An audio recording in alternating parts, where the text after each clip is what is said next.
favorite guest ever, not just because Howard Berg's a speed reader and smart, but because actually he's quite funny and very real. And if anyone could tell me the real deal on this healthcare stuff, it is my new Fox friend, Howard Berg.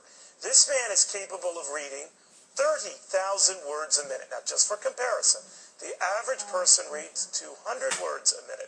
The average congressman, that last astute guest notwithstanding, about 20 words a minute. I'm kidding. Lighten up. It's cable, for God's sake. Anyway, I'm a speed reader, too. I bet you didn't know that.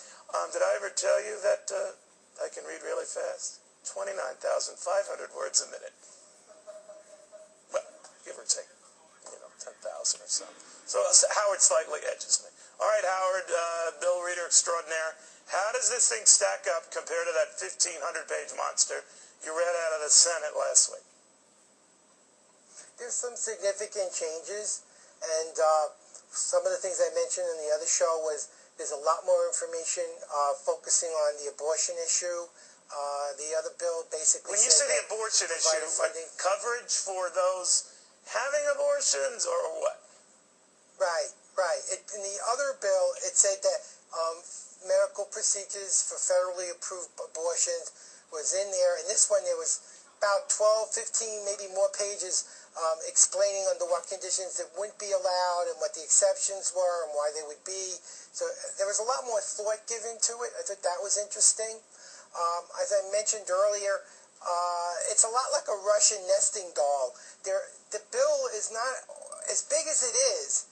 Constantly makes references to other bills like tax laws, treaties, and other things that are massive that you would have to stop reading, find the other piece of legislation or law, integrate what you were looking at into that as an amendment or a change or an addendum, meaning you'd have to understand what was going on in both bills at the same time. I have no idea. I'm a fairly smart person. Howard, stop. You're a genius. I'm not.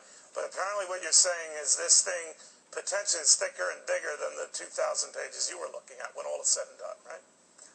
Substantially bigger.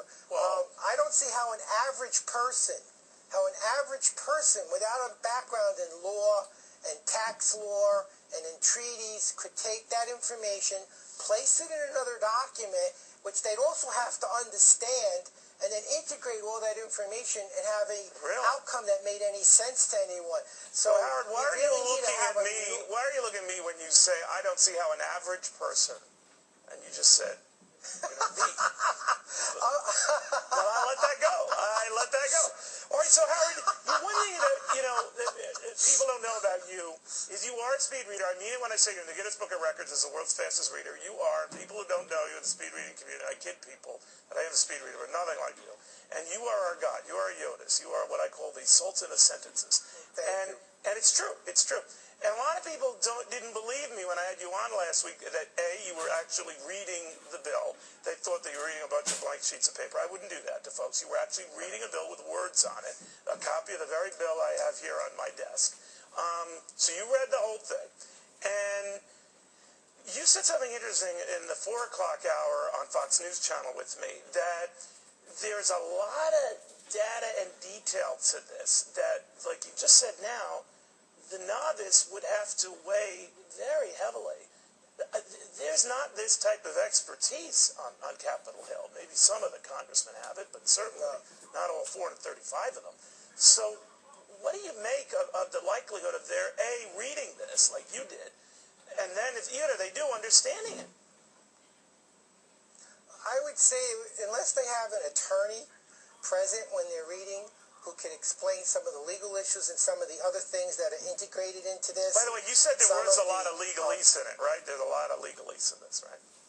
If you're familiar with contracts, it would refer to like another treaty or contract or a law and give you the name of the law and the date of the law and then the section of the law and the subsection and the subsection.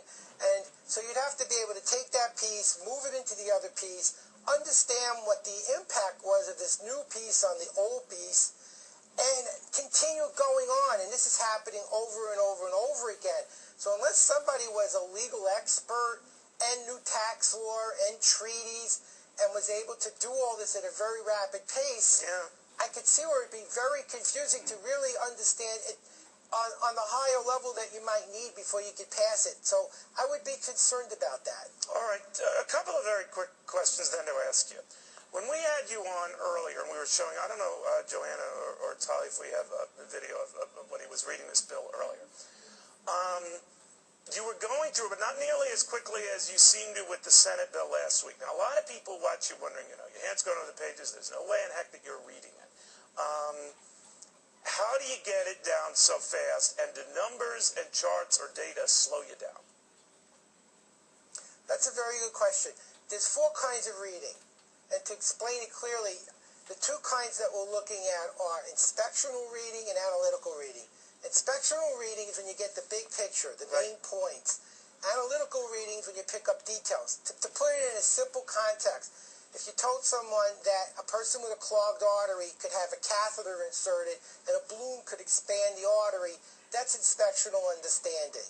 Knowing how to do the surgery and successfully expanding the artery without killing someone, that's analytical reading. So there's a huge difference between getting the main ideas and understanding what it's trying to do and understanding the nuances of detail, which I, as a non-lawyer and as a non-expert on taxes... Right, you look at the broad strokes, in other words. Yeah. But to show people at home who might have missed this, he was on with me, the 4, and Howard, very early on, before the CBO came out, was raising questions initially about some of the costs that he doubted, for those of you just tuning in, he doubted how some of this cost-wise would measure up.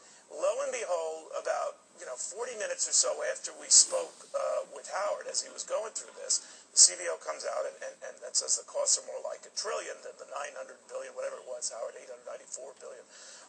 So obviously you know what you're doing.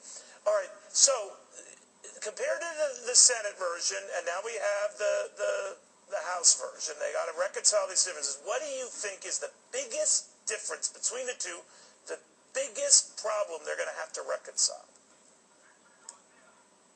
I can't say there's one thing. With 1,500 pages, that's kind of oversimplistic. I saw a few things that I thought the abortion thing would be a sore point for some people. They introduced a whole new thing with a healthcare corps, which I thought was a good idea. This is like for doctors and nurses to be part of like this central. Sounds like the biggest thing I think is the impact on companies. There's going to be a lot of cost assumed by companies.